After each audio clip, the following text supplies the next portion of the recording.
Welcome back to the deep dive. I'm really excited about this week's deep dive. Oh, yeah, Yeah, our listeners, they love a good stock book. absolutely. And I think this one is going to be a game changer.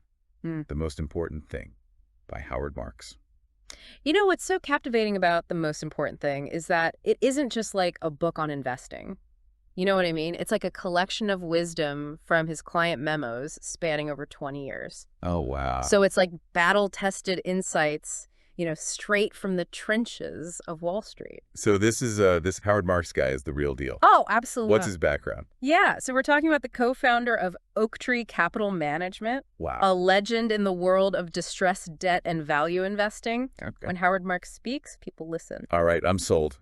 So Okay. for our deep dive today, what's the mission? Are we going to be like day traders by the end of this thing? Uh-huh. Not exactly. This isn't about, giving you hot stock tips or teaching you how to time the market. It's about absorbing Marx's core investing philosophy, which is all about thinking differently than the average investor. Okay. He calls it second-level thinking. Second level things. Second-level thinking. Okay, that's a catchy name. Okay. Can you give me an example? What does that actually look like in practice? Sure. So imagine you're looking at a company, let's say in the electric vehicle market. Okay. Everyone is excited about the growth potential, right? Right. A first-level thinker might just jump right in, seeing only the upside. Okay. But a second-level thinker would pause and consider, what could go wrong here? What are the potential roadblocks, like government regulations or the emergence of a new battery technology? Oh, that's interesting. So you're not just following the hype, you're really thinking critically about the whole picture. Yeah, exactly. Second-level thinking pushes you to go deeper. Uh-huh. It's about understanding the range of possible outcomes, Okay. not just the most likely one. It's about recognizing that your view is probably different from the crowd's and asking yourself, why might I be right? Hmm. That that's fascinating. But how do I, as like an everyday investor, actually know if my view is different from the crowd's for the right reasons? You know, not just because I'm being stubborn. That's the million-dollar question. Yeah. It takes work, research, and a willingness to challenge your own assumptions. Okay. Remember, the current stock price reflects the consensus view, Right. not necessarily the truth. Okay. And sometimes the consensus is dead wrong. Hmm. Think of it like betting on a horse race, right? Yeah. Just because everyone's piling onto the favorite, it doesn't mean it's guaranteed to win. Right. You've got to assess the odds, the jockey, the track conditions, and how other bettors might be misjudging the situation. Got it. Second-level thinking is about seeing what others miss, Uh-huh. those hidden gems or potential pitfalls. Okay, so if we can outsmart the crowd with this second level thinking, does that mean the market isn't efficient? I thought stock prices were supposed to reflect all available information. Well, the theory of efficient markets is a powerful one. Okay. But like any theory, it has its limitations. Right. The theory assumes that everyone acts rationally. Okay. But we both know emotions play a huge role in how people invest. Oh, yeah. Greed and fear, those are powerful forces. They seem to drive the market way more than like any spreadsheet or algorithm. You're absolutely right. And Marx argues that some markets are more efficient than others, like currency exchange. Yeah. It's hard to imagine anyone having a consistent edge there. Right. But the stock market, that's where psychology creates massive opportunities for those who can spot the mispricing created by, those very emotions we're talking about. That brings up another big debate, value versus growth investing. I always get tripped up on that one. Yeah, well, remember the Nifty 50 bubble? Oh, yeah. Everyone thought those companies were so good that price didn't matter. Until it did, and those stocks came crashing down. Ouch. Marx is a staunch advocate for focusing on intrinsic value, the present worth of a company's ability to generate cash flow. Uh-huh. Growth is part of the equation, but it's not a guarantee of future success. So it's not about ignoring growth. It's about not overpaying for potential. Precisely. Think of it like evaluating a business you might buy, not just a stock ticker. Yeah. You'd want to know it's generating real cash, not just promises. Absolutely. That's a much more tangible way to think about it. And that leads us to another one of Marx's key tenets, an almost obsessive focus on risk management. So he's not just chasing returns. He's thinking about protecting his downside. Exactly. It's like earthquake-proofing your house. Okay. You might not think about it every day, Right. but when that quake hits, you're sure glad you did it. Yep. Marx wants you to be prepared for when the market inevitably shakes things up. Makes sense. Unfortunately, most people misunderstand risk completely. Uh-huh. They confuse recent stability with low risk, Right. which leads to complacency. Right. Like thinking the market's been going up for years, so it'll always go up. Yeah, sadly, yes. And then there's diversification. Oh, yeah, that's a big one. People think it eliminates risk entirely, Right. but they forget about correlation. Oh, right. Correlation. When the entire market drops, it doesn't matter how many different stocks you own, Yeah. they all tend to go down together. Yeah, you're right. And yes, you're right, correlation can really bite you during a downturn. Oh, and don't forget about the biggest risk creator of all our own psychology. Oh, tell me about it. Herd mentality can drive prices to insane levels, both high and low. Yeah, I've definitely gotten caught up in that myself. we all have. And to describe how both the economy and investor sentiment work, Marx uses this brilliant image of pendulum. Okay. There's always a swing back, and it's almost impossible to predict when it will happen. So how do we avoid getting swept away by those swings? What does Marx suggest? Well, that's where it gets really interesting and challenging. Oh, He's a big believer in contrarian thinking. contrarian thinking. So like doing the opposite of what everyone else is doing? In a way, yes. Okay. It's about being willing to think differently than the crowd, Okay. even when it feels uncomfortable. When everyone's euphoric, that's when the risk is highest. Oh, okay. Think about the dot-com bubble. People were throwing money at anything with a .com at the end. Right. And look how that turned out. Ow. I remember that. I remember back in 2000 when everyone was going crazy for tech stocks. I felt like I was missing out, so I bought some, even though I didn't really understand the businesses. Yeah. And of course, then the bubble burst and I learned my lesson the hard way. Yeah, it's a common experience. That fear of missing out can be so powerful. Yeah. But Marx argues that the best opportunities are often born from fear and capitulation. Okay. When everyone else is selling, that's when the brave contrarian starts buying.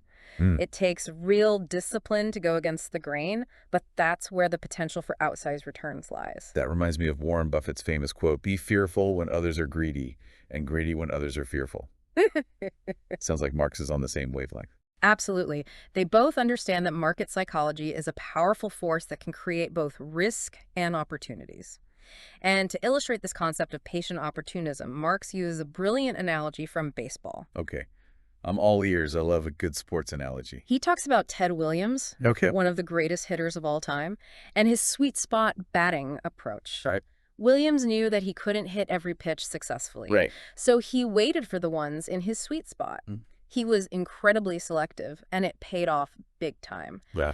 This is exactly how Marx wants us to approach investing. It's about being patiently opportunistic, Okay. knowing when to sit on your cash and wait for the right pitch, even if it means missing out on some hype. So it's not about frantically chasing every opportunity that comes along. No, it's about having the discipline to say no to most things. Okay. So you can say yes with conviction when the perfect opportunity shows up. Got it. And when you find those perfect opportunities, that's when you swing for the fences. This whole idea of patient opportunism is so counterintuitive to how we're often told to invest. It is. But it makes so much sense when you think about it. It really does. It's like you're saying, I'm not going to chase every shiny object.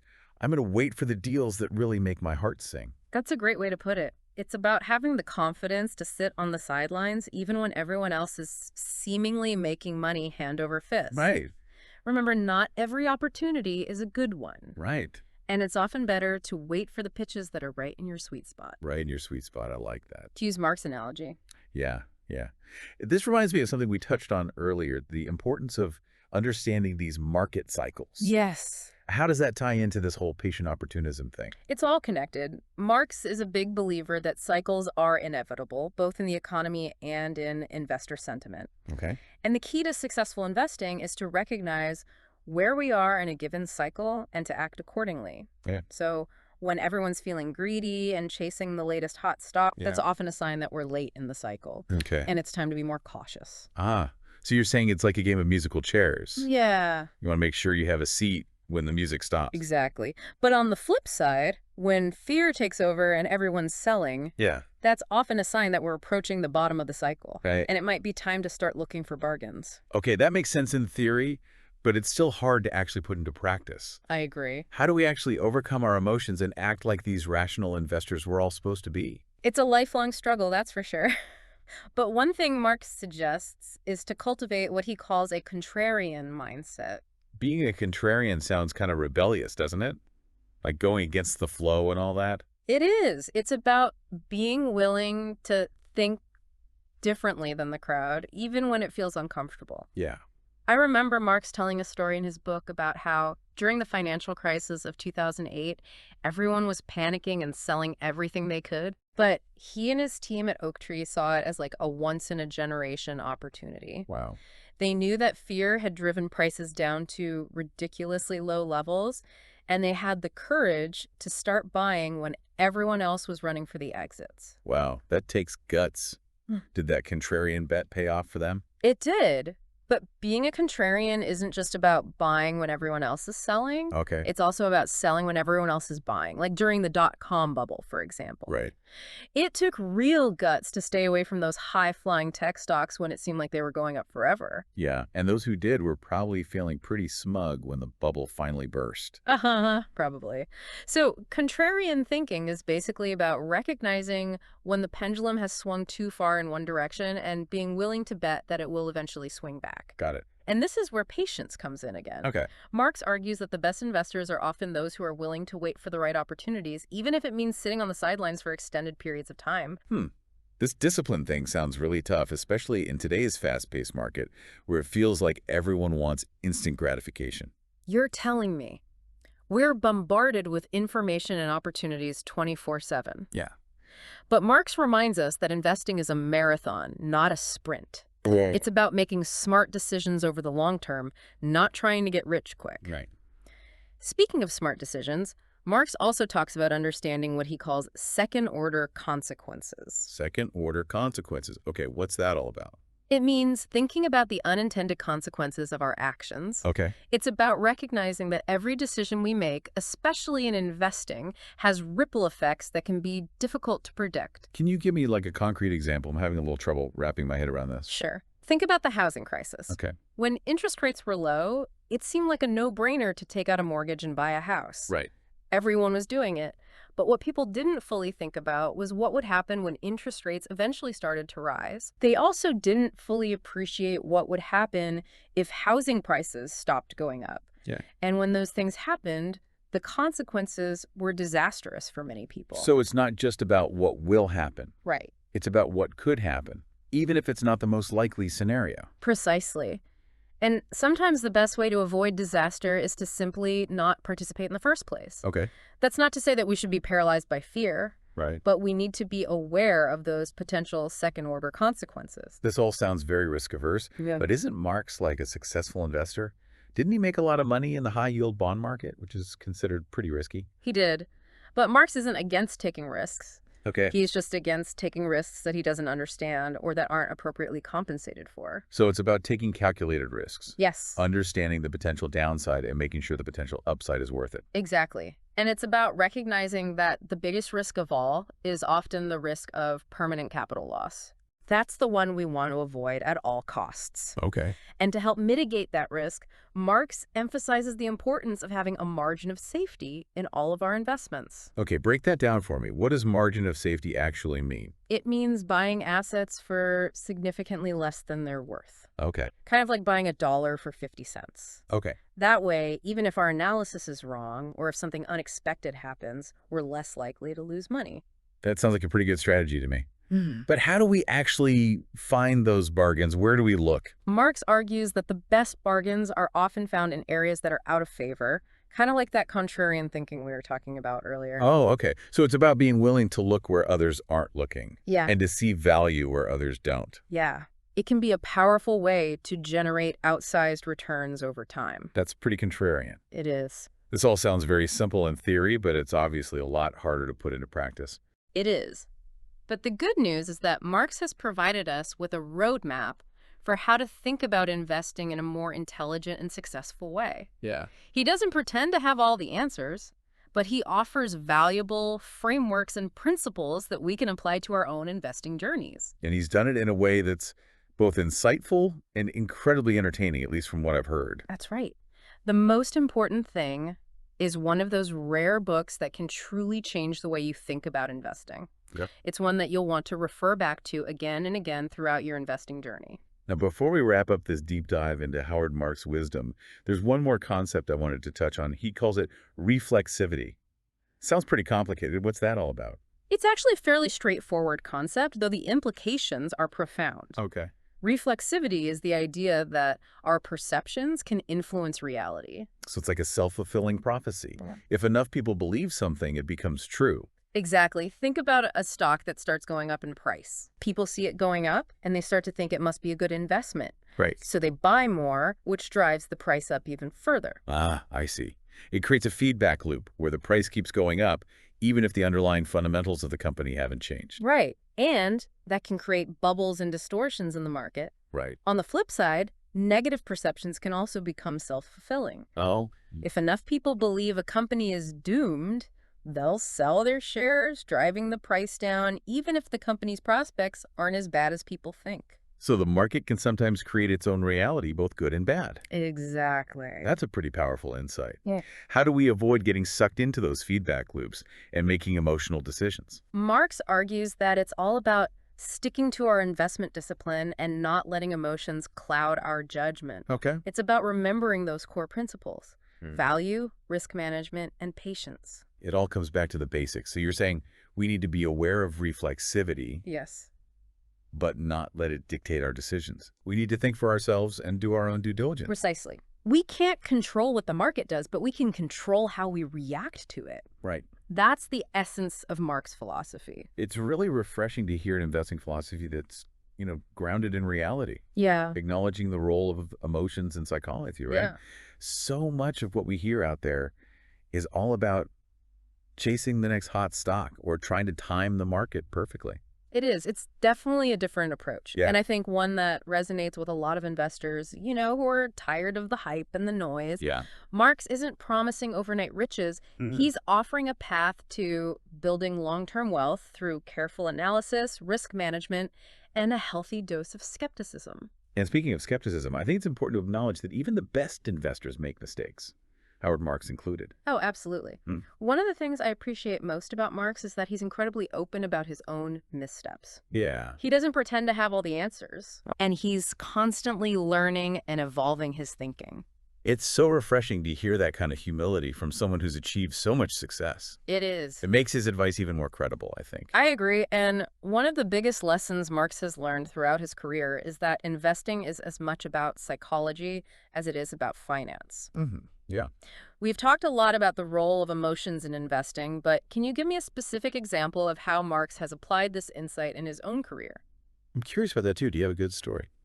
Well, one of Marx's most famous calls was his prediction of the collapse of the subprime mortgage market in the mid-2000s. Wow, that was a huge e-call. It was. And one that made him a lot of money, I imagine. Yeah, how did he see it coming when so many others were blindsided? Yeah. Yeah. It wasn't just about crunching numbers and analyzing spreadsheets. Okay. Marx also recognized that there was this dangerous level of complacency and overconfidence in the market at the time. Yeah. Everyone seemed to think housing prices would keep going up forever. It felt like a sure thing. Oh, yeah, the "this time it's different" syndrome. Exactly. Yeah, we've all fallen prey to that at some point. It's an incredibly seductive trap, for sure, but Marx saw through the hype and recognized that when everyone starts thinking the same way, that's usually when things are about to change, and often dramatically. So he was able to anticipate the shift in sentiment before it actually happened. Yeah. That's remarkable. It is, and that's what allowed him to get out of the subprime market before it imploded and caused so much damage. It wasn't just luck. Right. It was a combination of sharp analysis and a deep understanding of human behavior. It sounds like he has a real knack for reading the tea leaves, so to speak, understanding not just the numbers, but the people behind the numbers. Exactly. He doesn't just look at what a company is doing today. Right. He tries to understand how people are feeling, what they're thinking, and how those emotions might impact the market in the future.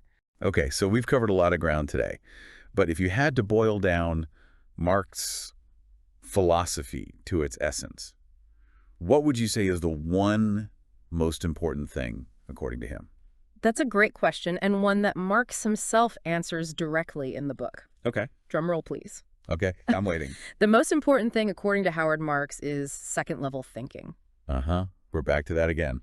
It really is the cornerstone of his entire approach, isn't it? It is, because second-level thinking is about understanding the world in a more nuanced and sophisticated way. Yeah. It's about seeing things that others miss Uh-huh. and being able to make better decisions as a result.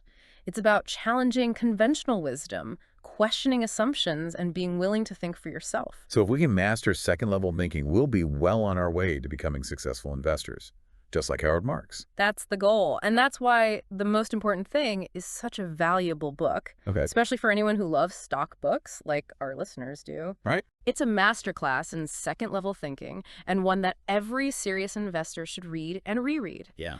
It's packed with insights that will challenge your assumptions and help you become a more thoughtful and successful investor. I couldn't agree more. Yeah. This has been a truly eye-opening conversation, and I'm definitely adding The Most Important Thing Mhm. by Howard Marks to my reading list. Great. Before we let you go, I want to leave our listeners with one final thought-provoking question. Yeah. Marx talks a lot about investing in stocks and bonds, Right. but his principles can be applied to any asset class. Interesting. So you're saying his wisdom extends beyond just the stock market. Absolutely. So here's the question for you.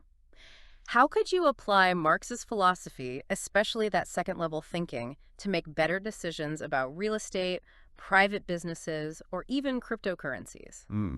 Remember, the most important thing is to think differently, challenge the status quo, and to see value where others don't. That's such a great point. This book really does have applications far beyond Wall Street. Thanks for that thought-provoking question. Maybe pondering that one for a while. You're welcome. It's been a pleasure diving deep into Howard Marks' wisdom with you today. And with you, our amazing listeners. We hope you enjoyed this deep dive into The Most Important Thing. We highly recommend checking out the book for yourself. Keep exploring, keep learning, and keep thinking differently. We'll see you next time on The Deep Dive.